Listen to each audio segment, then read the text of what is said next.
অপরাধ না করেও যখন অপরাধী হয়ে যাবে তখন চুপ থাকাটাই ভালো।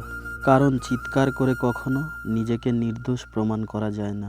আড়ালে কাজের বিঘ্ন ঘটায় কিন্তু সামনে ভালো কথা বলে, যার উপরে মধু কিন্তু অন্তরে বিষ, তাকে পরিত্যাগ করা উচিত।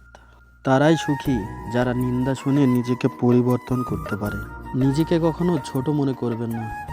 মনে রাখবে, পায়ের নিচের দুব্বা ঘাসটাই পুজোতে কাজে লাগে, মাথার উপর তাল গাছটা নয়। কেউ যদি তোমাকে ভালো না বলে মন খারাপ করো না, কারণ এক জীবনে সবার কাছে ভালো হওয়া সম্ভব নয়।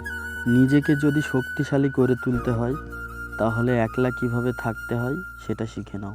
জীবনে যত বড় মনের মানুষ হবে ঠিক ততটাই বুঝতে পারবে যে কারোর সাথে কোনো বিষয় নিয়ে তর্ক করার ছাড়া নীরব থাকাটাই শ্রেয়।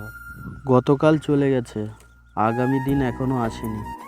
আমাদের কাছে আছে শুধু আজকের দিন, তাই এখনই শুরু করা যাক। ঘৃণা করা সহজ, ভালোবাসা কঠিন। জগৎ এভাবেই চলে। যা কিছু ভালো তা অর্জন করা কঠিন, খারাপ খুব সহজেই পাওয়া যায়। সত্যের জন্য সব কিছু ত্যাগ করা যায়, কিন্তু কোনো কিছুর জন্য সত্যকে ত্যাগ করা যায় না।